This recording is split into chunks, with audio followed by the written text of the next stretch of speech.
Hello folks, again we're still in Ireland and where is it? Cookstown? Yes, sir. Aye, we're at Cookstown and we're where the Warnock chanters and reeds have been made for a long time, and we've got a wee treat for you this morning. We've got Jim Warnock, who's the elder statesman of the family, and he's going to just give us a short interview while I'm in Ireland, and he's going to tell us about, oh there's all his clocks and stuff, that's good. He's going to tell us about reeds and Warnock chanters, and this is 28th of April 2011, so for all those watching out there, it's a beautiful summer's day, end of April, and we're thoroughly enjoying our visit to Ireland. So sit back and enjoy Jim. We're just going to cut to the chase, ask him a wee bit about his piping background and the reeds and the chanters. Jim, I say good morning. We're about 4 minutes off midday, so we'll just say good day to you. Jim, thanks very much for being here in your home and giving us an hour of your time for Pipers'Persuasion this morning.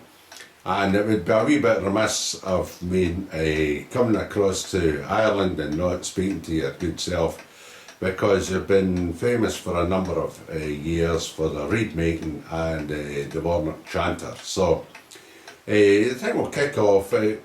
You told me just off camera you played pipes, and who taught you pipes and when did that happen?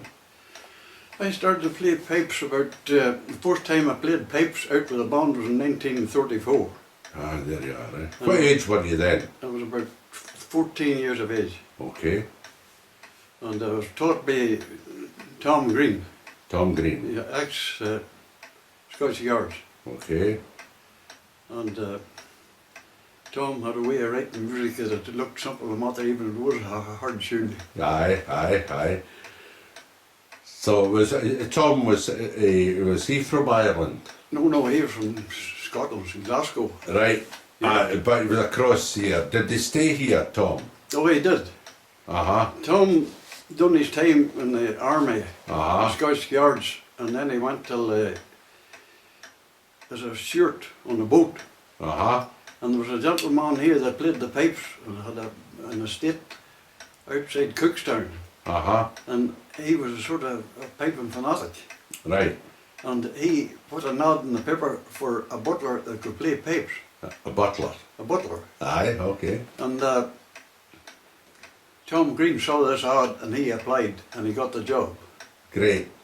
And during that, about that time, Cookstown Pipe Band was going, and Tom played a year or two with Cookstown, who was under pipe major Jimmy McCormick at that time.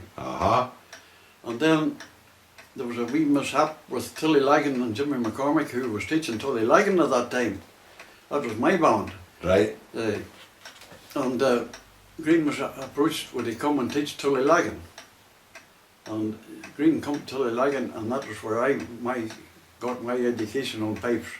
Tom Green. Aye, so was he quite meticulous about the finger work? Very particular. There's some tunes there, maybe you know them, the Roxford Glass and Fairview Cottage. That's one that is a wee band I'm playing with just now, a William Wood Pipe Band. Yes. I'm helping them out, and that's one of their tunes. That's Tom Green. And Strathclyde Police played that last year as well? Yes. A good tune. That's a good tune. Aye. So a good 6/8 tune. That's right. So he was obviously a composer. He was quite interested in meticulous playing. And what about the bagpipe? What did you play at that time? The first pipes that Tilly Lagan played was lorry pipes. And my father was sort of one of the men that started the band first in 1923. Right. And he used to get reeds. He got reeds from Peter Henderson, I think it was. He had a business in Glasgow or something. Yes, that's right. And they used to be, I remember the postman bringing reeds and my father going through them in the mornings there, even before he quickly his walk. Aye. To see what sort of reeds they had got. Aye, exactly. And now, your father's name, what was your father's name? Joseph Warnock.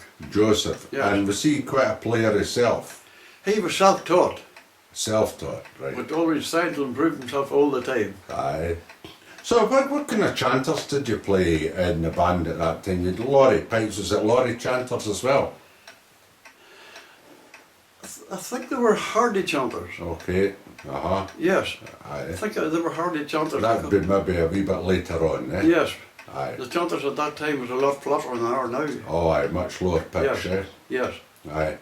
And so that was your piping, and did you play with that band for quite a while, or I played with that band all my life. all your life? Yes. Did you compete much with them?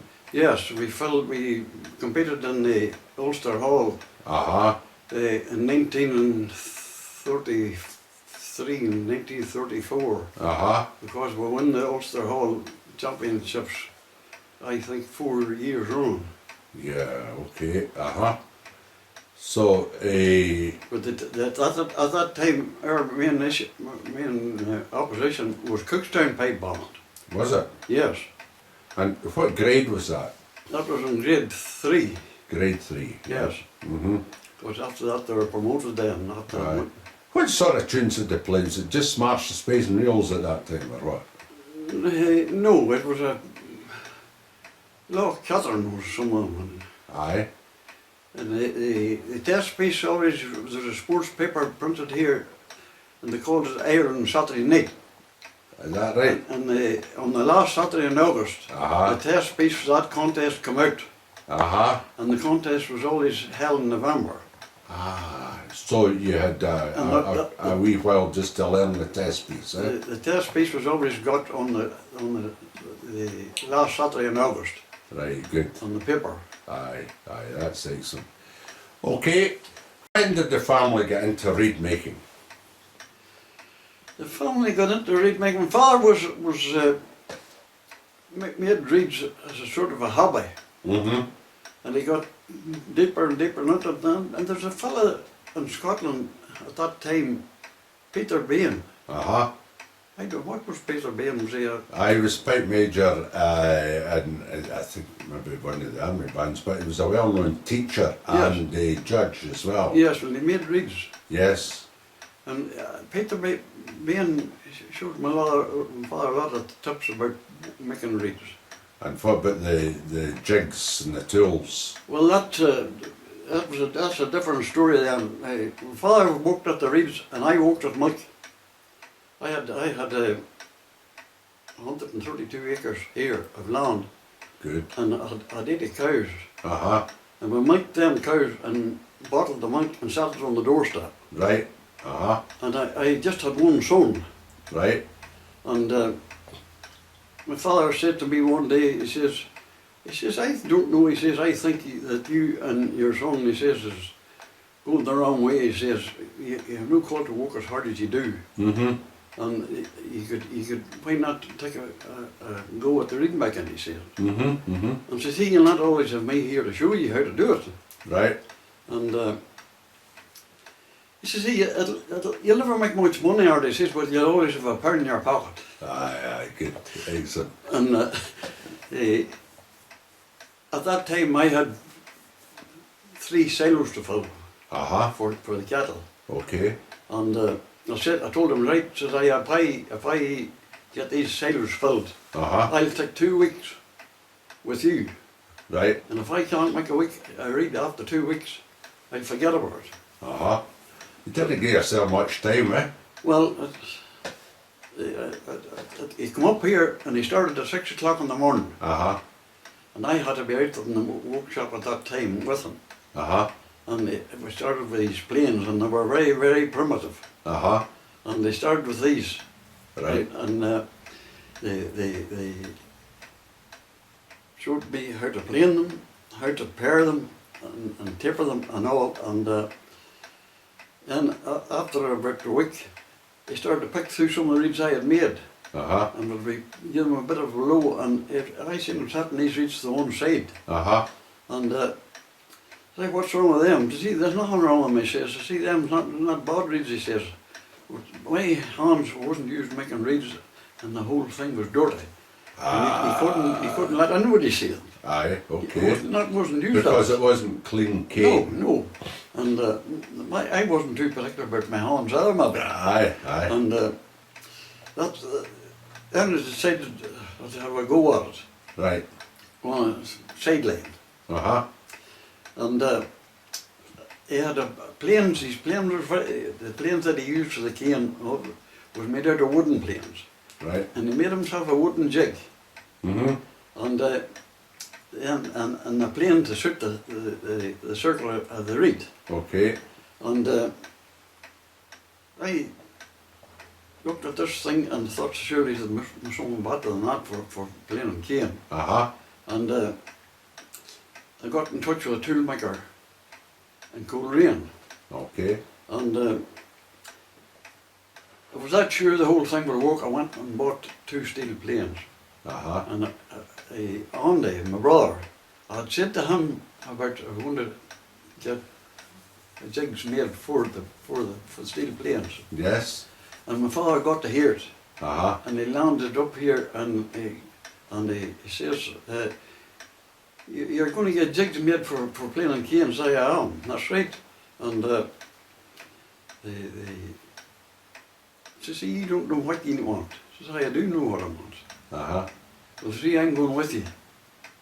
So we arrived in Coleraine and we discussed this with these 2 engineers, Right. our toolmakers. Uh-huh. And with a lot of convincing to do it. Yeah, right. Okay.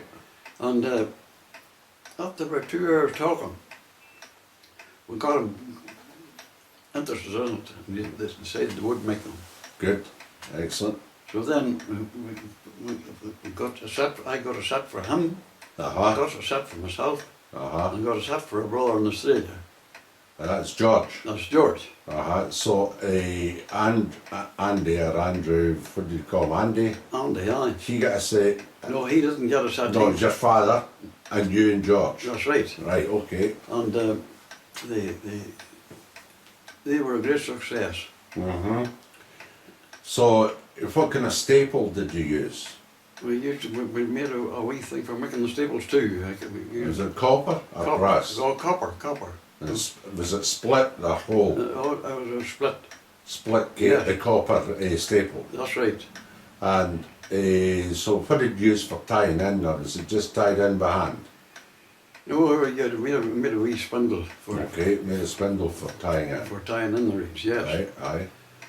So, there's a lot of folk bought the reeds, eh? Well, my brother Andy was in the business at that time, sort of getting established. So what kind of business was that? I was selling bagpipes and chanters and reeds and anything like. Okay, so, and the businesses on the site were on just now, or was it up the road a bit? I was up the road a piece, they say. And So he'd another a business apart from yours then? Yes, but then the brother, he said he would sell reeds for me. He'd take them down to the shop and let them try them and let somebody try them. Okay. And there was a fella from Canada, Bill Bornant, Uh-huh. it was Stroud. Okay. I think it's north of Canada, it says. Uh-huh. Well, he was come over to Landy here, Uh-huh. and he had a big bagpipe business, Yeah. accessories and stuff, Mm-hmm. in Canada. And he come up here one day with Andy to me, and him and I seemed to have a lot in common because he was a great man for fishing and he was a great man for shooting. Okay. And we just clicked right away. Terrific. Yeah. And he started to buy reeds from me, Uh-huh. and I couldn't supply him with enough hardly. Uh-huh. And then it's a sort of snowballed, Uh-huh. and I had to get help Right. because I couldn't handle it all myself. And I got Just the volume, aye. So how many were you making a week?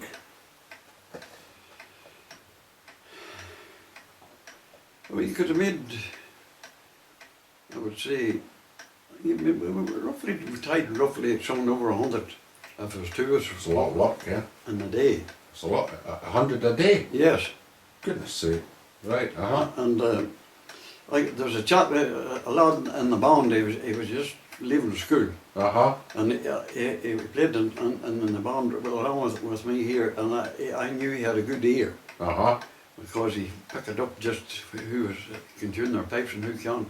Yes. And I asked him, and he was mad to get at it because he was just leaving school and he had no place to get a job or anything. Right, so I gave him a job, yeah? So I gave him a job. And what's his name? David Chesney. Right, okay. Yes. So that was all right. He stayed with me 20 years.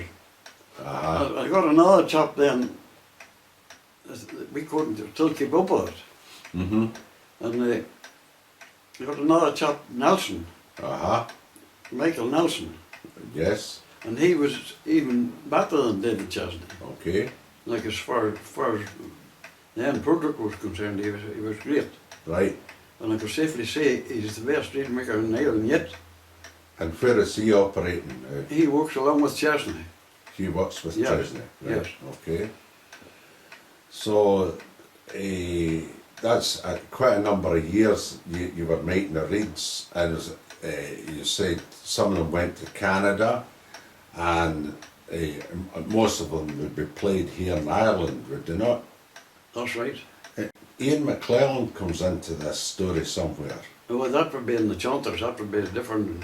Now tell me, what happened about the chanters? When did you get round to start making chanters? Well, through that man that I spoke of there, Bill Warnock in Canada, Bill had a catalogue of stuff that he sold in his shop, they say. And among them was he sold injection molded chanters. Right. Maybe somebody the name of Cale.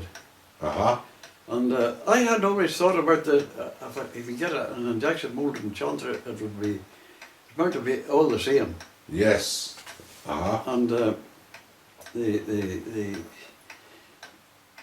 I sent for the Satellite chanters, just to prove to myself that they were all the same. Okay. And they were. Nice looking chanter. Okay. But like, they weren't What material were you using? It was used to make the injection molded chanters. What kind of plastic was it? There, I'll tell you, this is a story nearly by itself. Aye. There was a Union Pipers Club away down in the south. Right. And there was two fellas from down Patrick, McLeod and Hughes. Okay. And they made Union pipes. And there was a sort of a workshop down at Drogheda. Right. On Union pipes, and they started on a Friday night and they finished on a Sunday night. Right.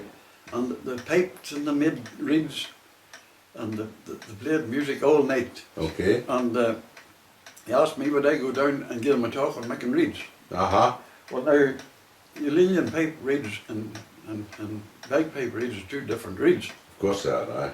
And rather than go down and give a lecture, I took a video camera and I made a whole film on the making of the reeds. Okay. And drones, drone reeds too. Okay. And I took that down with me. And I went down into this hotel and they showed me where the video was, but see that the video wasn't working.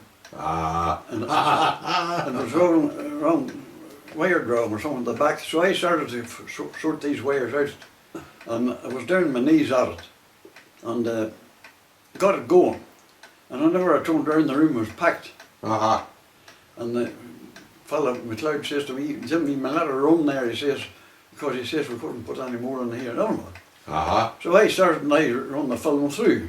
Right. And this fella, after the film was over, this fella came over to me and he says, Jim, would you lend me that film? No, says I don't think I would. Aye.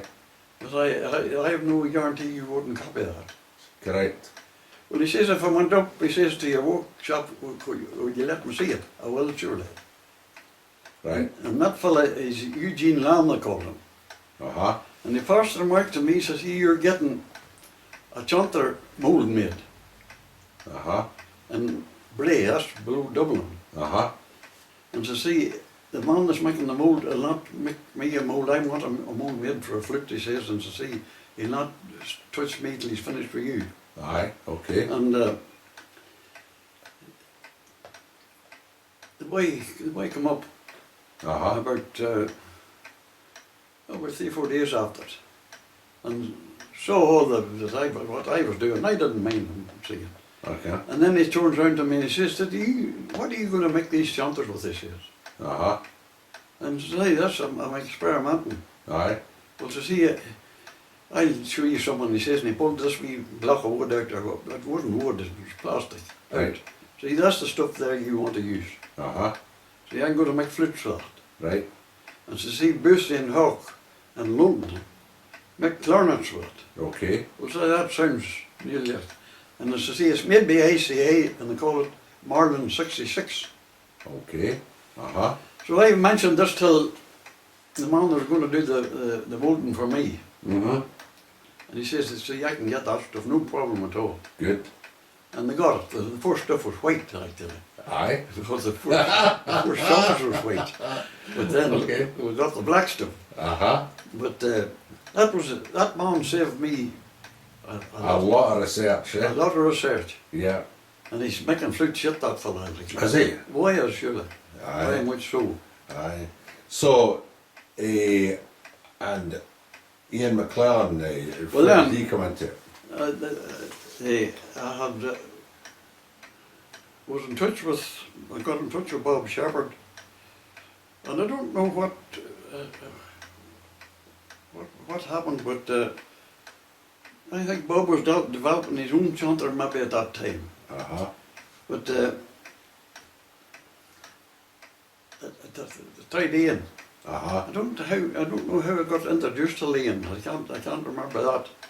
But Ian came over here. First of all he sent me a chanter. Alright. He sent me a Sinclair chanter, Okay. and I think he said it was John Wilson's chanter. Okay. And it was taped from the top to the bottom. Right. And he told me, whatever I do, don't move any tip on it. Aye. Aye. Right. And the chanter was tuned. No doubt the bird was a great chanter. Aye. And if ever he wanted to test a reed or anything, he always went for this chanter because a reed would go on it. Right. Okay. It's a very, very easy reed. Uh-huh. And that was where Ian came into it. Right. Well then, the first batch of two chanters I got, they weren't through at all. Uh-huh. And there was one would be very dull and the next one would be bright. Okay. But still, hold, she wasn't through. And in a pipe chanter, you want the holes evenly spaced down the finger holes. Right. Right. So we experimented with this, and I remember we got it fairly well. And I think I had sent Ian over some chanters for to try them. And Ian seemed to be happy with them. And he came over here. There's four of the pipers out of the band. Come over. Uh-huh. Come over here. I can't mind who the all three were now. Mm-hmm. Mm-hmm. And we put a show on in Town Hall in Cookstown. Mm-hmm. And that was when the chanter was first launched. Mm-hmm. But to get the notes through, an F for an E, or it was well, F was really the problem on all chanters, and the bore, the mandel of them chanters were molded on. Uh-huh. If that wasn't correct, your chanter wasn't correct. Right. And I put a wee bit of sandpaper Okay.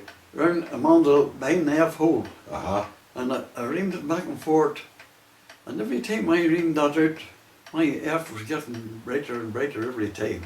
Ah, And so it was a bore. Right. So it was the bore. Right. Uh-huh. So then I had to get the two mandels, the identical to the Sinclair, Mm-hmm. because Sinclair was a sort of the daddy of all the chanters. Yes. And I had to get mandels made for that. Well then after that then, Aye. My son was killed. Ah, He was electrocuted. oh, for goodness sake. And Andy died Aye, in the same month. is that right? Aye. And I leased the business then to Chesney. Uh-huh, And I was going to keep the chanter business myself just, aye, and let Chesney do the reads. aye. But he wanted it all, you see. So, your chanter, you eventually got the problem solved with the chanter then, when you got the bore solved? I did. I'll tell you someone, the chap that made the Warnock chanters Aye, for Andy and McAllister, uh-huh, he said once my chanter come on the market, uh-huh. his orders dried up. So, what came first then? Was it the Warnock chanter and then the The Warnock chanter, that was Andy's chanter. but that came first. Yes. That came before your Warnock. Oh, definitely, yes. Okay. So let's talk about that then. How did that come about? Because McAllister's not here. Andy's not here to talk about it. What's your knowledge about how the Warnock chanter was made and what's the circumstances there? I can't tell you a terrible lot about that end of it. McAllister's and Andy was always experimenting, all the time. Okay. And John would come over for a weekend and Willie and Tom, they all come. Yes. And they would have made a chanter and they would have tried it in the pipes and Uh-huh. seen how it suited the drones and all. Yeah. And but that experiment was all done, and like I never had anything To do with that. with that at all. No, Aye. Was that turned or was it injection moulding? no, that was torn. That was all torn. So that was actually turned, engineered, and That's your chanter was injection mould. Oh, yes. A totally different process entirely. Oh, completely. That's interesting. Yes. That's interesting. So the Warnock chanter again was a vehicle for McAllister reeds as well, wasn't it? Oh, definitely. Yes. You know, Yes. and it was popular enough in its time. That's right. And then you come out with the Warnock chanter, and that sort of knocked the Warnock chanter That's out a quite wee right. bit. That's quite According to right. what you're telling me. Yes. You know. But the reason that I think, like, it was the Marlin 66, the stuff that the chanter was made from, is a very, very hardwood material. There's 33% of it glass, Okay. and there was far greater vibration of it. Ah, so And that's where I scored. instead of a soft sound, Instead of a you were soft getting sound. a hard Yes, sound. yes. And projection of the sound. That's right. So did a lot of bands play the Warnock chanter? Oh, there was a lot Bradley? of, there showed a lot of them. A lot of the bands played them. Yeah. And the man that made the mandrels for me Mm-hmm. was in the Belfast 2 gauge. Uh-huh. And during the time he was making them, Uh-huh. he was also doing work for Shepherd. Ah. And he was also doing work for McAllister. Aye, okay. And he was doing work for me. So you wonder if there's an interchange ideas there too, eh? And he was also chairman of the Rivera Pipe Band, Ah, there you are. That is a famous band too. a famous band. Yes. And my father and him were very great.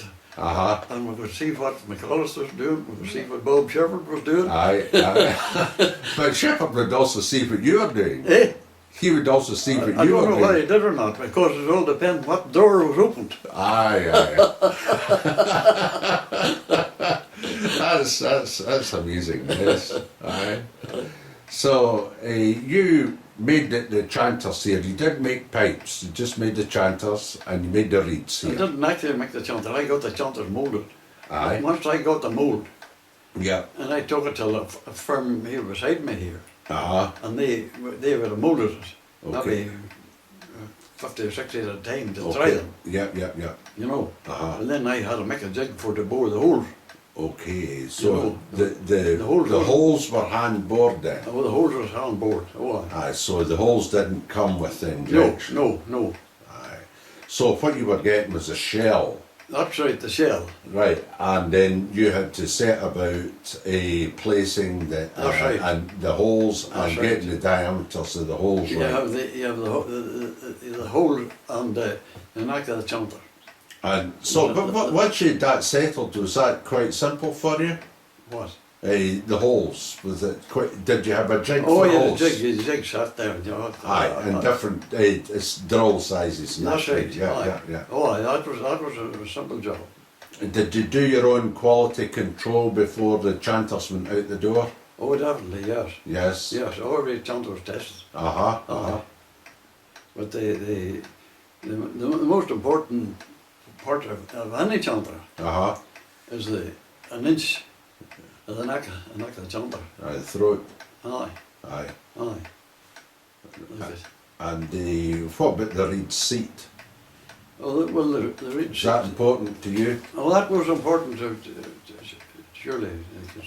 Uh-huh. But we got a wee tool for that job, just for Yeah. a stopper on that just went in so far and didn't go any further. No. Okay. And the point of the reed seating tool was the right bore for what the chanter should be. Uh-huh. You know. Yes. That's interesting. And all the while you're still making the reeds. Oh, definitely. And what sort of tips have you got for chanter reed making? Have you any particular tips what to look out for, the length, the width of the reed? No, it's a very fine line between a good reed and a bad reed. Okay. It's you have the wee jigs we made. I had father used to make he cut his blades in the pliers. Mm-hmm. He would glued the pliers on a wee wafer of cane and he would have sliced it with a knife. Okay. Well, when I was farming, I had done a bit of welding. Okay. So I rigged up a tool with two chisels, and you Right. pulled a lever and you put the wafer into this and you pulled it down. Okay. And it worked actually well. Uh-huh. So it took the whole thing to the tool maker and got it to make me a good tool. Uh-huh. Because my welding and everything was a bit rough and Okay. I hadn't tool steel to work with. Yes. And I got tools made for it. Excellent. And that was the first thing that got her going right. Aye. So you were getting the length right. And it was that accurate that even my father was still tying reeds. He lived away down in Saintfield. Uh-huh. And it's that good that I used to play on the cane here for him and shape the reeds Aye. at the last, and I took him down maybe 100 reeds. Aye. Not tie drying 100 reeds, and he made the staples, and he had the blades for 100 reeds there. Goodness sake. And he'd done the tipping himself. Great. But he was fit to. Where did you get the cane from? We got the cane from 2 or 3 places. You got it from. We got it from Meader, a lot of it. But it went that far. From where, sorry? Pardon?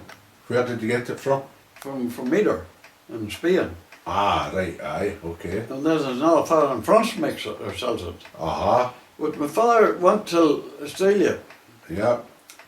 and the cane grows in Australia too. And him and my brother planted nearly half an acre of cane. Away. They did. Aye. Aye. George, aye. And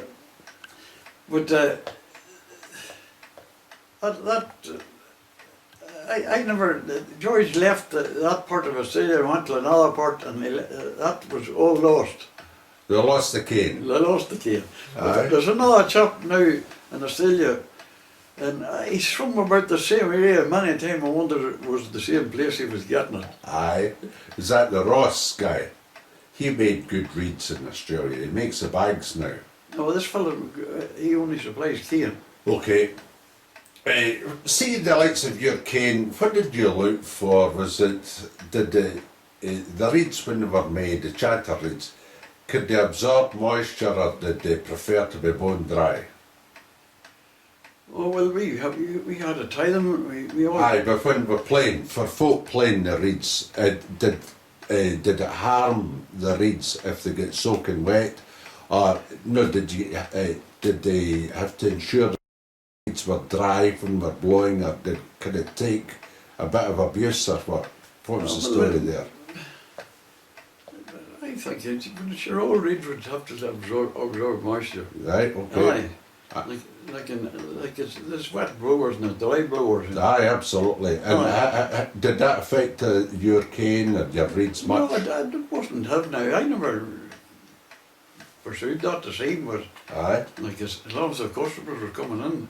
Oh well, as long as they come back. Aye, they come back and they must have been satisfied they wouldn't have come back. Yeah. And what about drone reeds? Well, drone reeds was it's a sort of a job by itself. And I got the drone reeds from a fella at Aberdeen for a while. And then I started to make them myself. And that young chap at Nelson, his father, he made violins. Did he? And very musical, and he played in the band here with us. Okay. And was very particular about anything he done. Right. And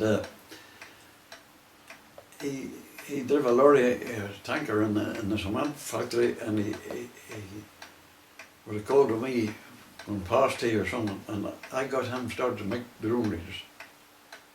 And he made so many drone reeds every week, but he wouldn't go it, and he wouldn't tie layers. And he could come to me every Friday night with whatever drone reeds he made. And I could have swore that every drone reed in that box would go as soon as you stuck it in the drone. That's great. He was that particular. So did he, where did they get the cane from? Was it your cane? Oh, it come from Meter too. Same place in Spain? The same place in Spain, yes. Yeah. And all you had to do was set the bore, the thickness of cane you wanted. Okay. For the drones. Did you find that the quality of the cane altered from year to year? Did you pay much attention to that? It did. My father went out till Meter in Spain. And saw where the cane was been dried. Okay. And some of it was dried in houses sort of with just a roof over them, no sides on them. Right. And the cane was stood up on it. And some of it was dried out in the open. Right. The cane that was dried out in the open was far, far too hard. I'd lost all its moisture. It lost all. So he made an arrangement with him that he would take the stuff out of the house all the time. Aye, so if it was kept indoors, it still was in good condition. That's right. Aye, rather than be exposed to the hot summer. That's right, that's right. Aye, that's interesting. And the stuff from France, that would come from the south of France. They come from south of France. So the Camargue area, down about the Mediterranean. That's right. The stuff from France, you got good value for money there. Yeah. Because the Frenchman sawed all the joints off. Aye. So you're getting dressed cane? You're getting dressed cane, and he tried to sand all the same lengths. That's good, eh? And that was a big help. It would be. Aye. And if you got a batch of cane and you looked at it, and it was a sort of a, not white, but a sort of a wee green tinge of it. Right. Well, that was the sort of a cane we were looking for. So you could tell by the appearance of it. You could tell by the appearance of it, that's right. Excellent. So it was a cane with a slight greenish tinge off it. That's right, absolutely. And how long did you keep that cane before you used it, or were you using it right away? Well, that was used all the time, right away. As soon as it come in? As soon as it come in, that's right. You just open the box and see what sort of stuff you got. Aye. There you are. Aye. That's interesting, eh? And you need to watch your tension as well when you were tying in the cane, the chanter reeds, eh? Well, it wasn't so much watching your tension as it was getting your reeds closed to the sides. Right. If your reed didn't close to the sides, there was no use. It's leaking, aye. And they used to, somebody told me that John McAllister, he tied his reeds for the bounds for shots. And he would have tried to set a read for him, and then he would have sat them and let them sit maybe 2 or 3 days, and then retied them, lose them and retied them again. Aye. And that freed the reed up. Aye. And like it sort of stamps a sense of wood. So, but you never bothered to do anything with that? No, we didn't do that. No. It's interesting. Everybody's got their own way of doing things. Everybody's their own way of doing things, you see. And then the Warnock chanter was made to suit the Warnock, or the colours to read. Of course, yeah. Well, that makes sense, doesn't it? Aye. Whereas what you were doing was to make a sense of your reads as well. That's right. So you get a complete product, you're getting the chant and getting the read as well to match. What about the reads? Tell me about practice chanter reads then. Well, the practice chanter reads goes back nearly as far as the pipe chanter reads. Okay. Father used to get these reads from a man by the name of Johnny Black in Tinnabuie, in Scotland. Right. And I went away to see Johnny. And he showed me how to make them. The whole thing. And mould them. And then we got the material dried up. But then we sourced down and we got another source of material. Okay. And we turned the practice reads out now with Johnny Black used big long like tongues. Okay.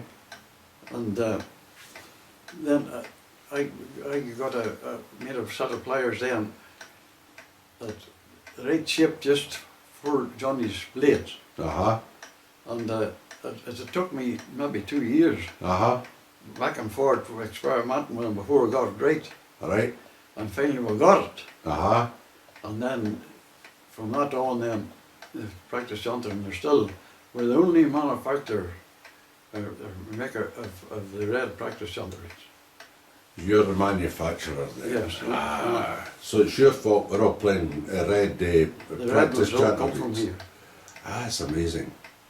And what kind of staple are you using there? Oh, you use the same staple as a pipe chanter reed, only about longer. About a quarter of an inch longer. Aye, okay. Well, we've come a long way with practice chanter reeds. One of the first interviews I did was a chap up in South Uist, who shall be nameless, that we can all guess if we go into Pipers'Persuasion, and famous piper, who spoke of using blades of grass in his practice chanter for a reed. So there you are, we've come from grass right through to red plastic. Fantastic, well done. We could experiment. You never ever get round to making bagpipes? Well, I'm making bagpipes here now, but I didn't make bagpipes. No, that's what I'm saying now. Like it's, Andy's business was offered to me after he died. And what happened? And I was only myself, and I couldn't see me starting a business at my age. No, it was just too much. I just thought it too much. But then whenever I had grandson come on, he got interested in me. He started. So has your grandson got it? Why, he has it. There's going on out there in the yard. So if what's he making? He's making the pipes? Like pipes, chanters. Chanters? And practice chanters. And practice chanters, is he making reeds? No. He can make reeds. But he's not making reeds. He would make reeds for somebody. But he's not making them commercially. Well, he does. He makes some. It takes turns out. But then I have another grandson who makes reeds full time. What's his name? Stephen. Celtic reeds he works on the name of. There we go. And he's on that all the time. He makes his living on that. Right. There's a lot of bands in Ireland, mind you. There's a big demand for reeds. Well, there is. Like this area here, there's maybe 6 or 7 bands just within 10 miles of all. That's terrific, yeah. And your brother Andy and George is out in Australia, and we'll say hello to Brett Tidswell. And I understand you speak to Brett all the time, is that right? site. Here's the stuff. Interesting discussion with Willie McAllister about the reed making and the McAllister side of things. So it's good to contrast these matters and talk about reed making as well. And you're quite an authority there. And thanks very much, Jim, for this interview.